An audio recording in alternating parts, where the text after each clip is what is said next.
Text, Dancing Disability Lab 2022.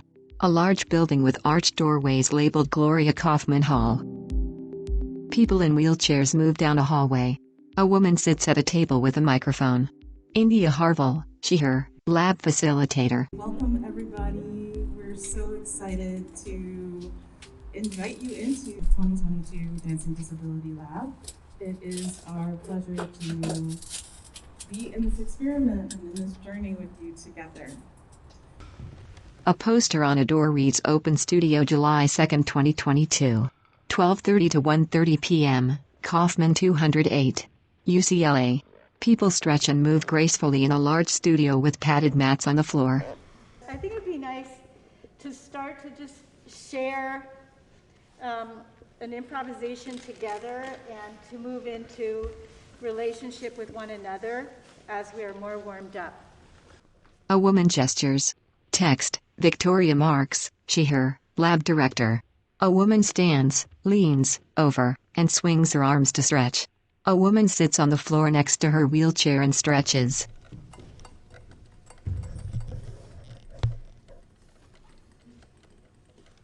People move freely in the room. Some stand and some propel wheelchairs with their hands or feet. A woman with a cane twirls.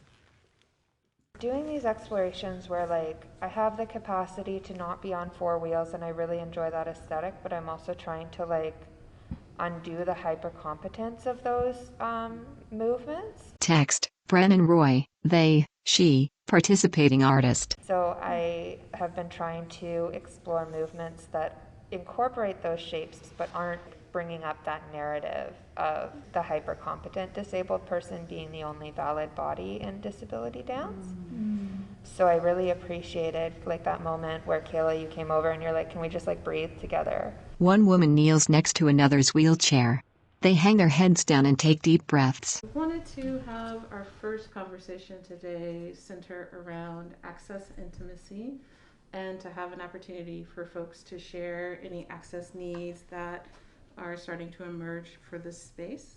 Text, Sierra Barbaric, he, they, she, z.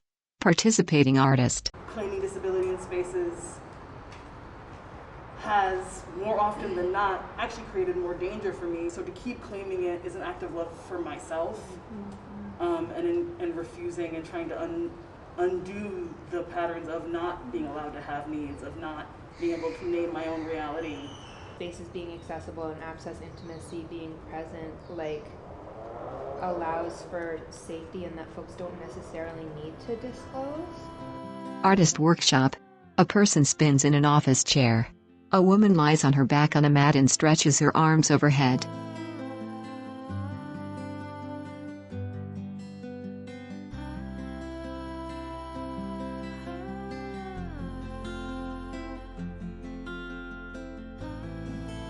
I wanted to think about what is your relationship to being seen? Rafi Darrow, they them.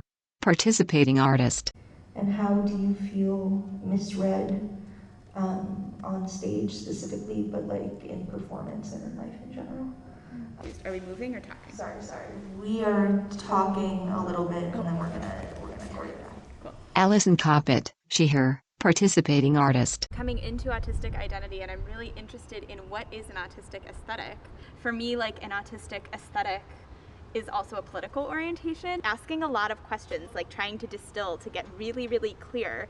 And it pushes up against people's understandings of what's professional, what's appropriate, what's just expected.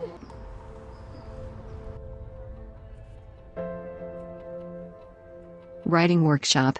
People text on their phones. A woman lies on the floor and writes on paper. Text, Shada Kafai, she, her, lab facilitator.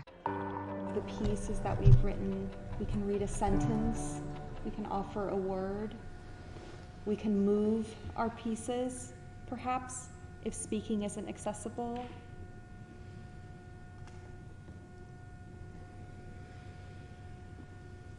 To just exist and thought. Vanessa Cruz, she/her, participating artist.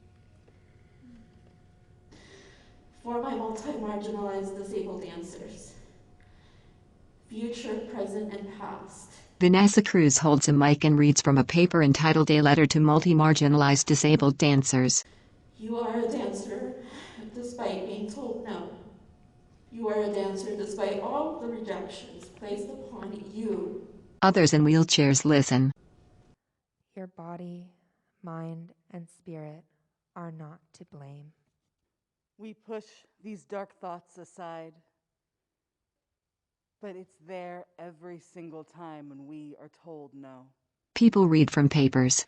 Most importantly, create for yourself. You no longer need to prove to the dance world that we can dance. Evening group reflection.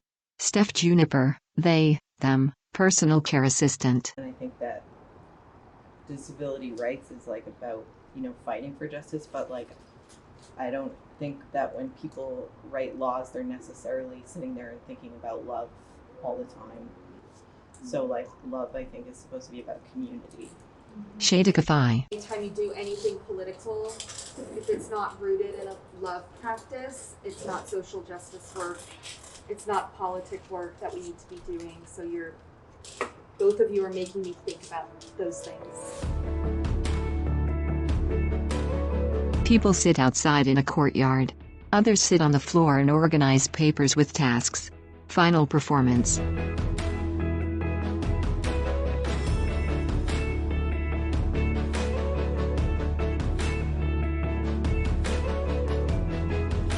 Dancers perform in wheelchairs, with canes, and without devices. A woman speaks with a mic. Kayla Hamilton, she, her, participating artist. A woman signs for the audience. Hi, my name is Kayla Hamilton, she, her pronouns. I'll be moving toward the audience in a way, playing inside of getting internalized ableism off me in movement and working with spirals.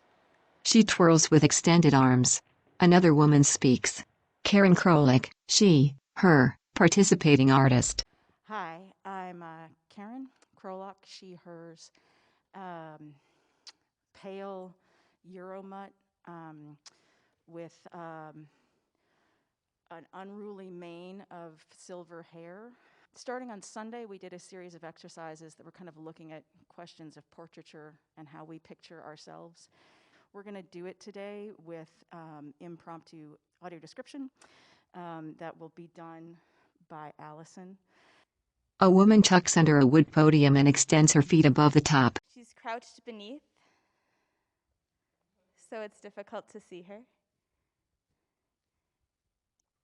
And she reaches a foot up. You see her pointed toes, ankles.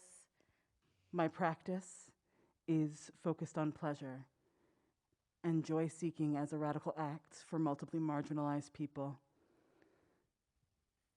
I will speak through a meditation, and then our dancers will move for about one song. A woman rolls her wheelchair to a mat, tips, and moves to the floor. In a lot of my work, when I'm choreographing myself, when I'm choreographing with others, we're interested in creating the gaze that we find sexy, that we find sexual, and we're finding and centering what makes us feel pleasure, and then figuring out how to present that and not be fixated on hitting the beats and the rhythms of things that were traditionally made to please heterosexual men.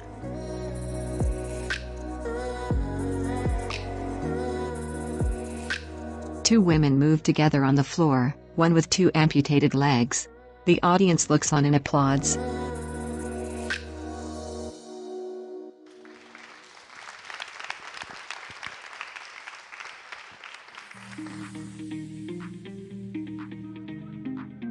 Text, farewell dinner.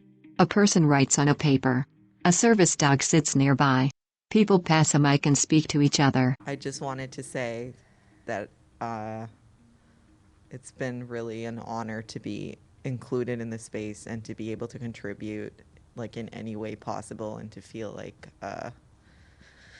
like accepted for who I am, and like that's a very rare experience. We live in a white supremacist, patriarchal, ableist culture that values oppressive standards for the sake of centralizing power and making profit. Our ostracism is a result of this system that demonizes difference, not a reflection of your worth, value, ability to be loved, etc. You are not the problem, you are perfect. That the work that you're doing here, or maybe the play that you're doing here, the work play, the serious fun, the holding of justice as you imagine possibility, that's what everyone else not here needs to know about. This knowledge comes from you, but it could heal so much more. A woman speaks next to a man interprets in sign language. And so I take that with me too. Thank you. Credits: Dancing Disability Lab 2022.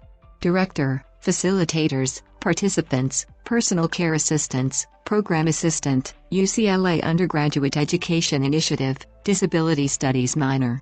Department of World Arts and Cultures Dance. With funding support from a list of companies.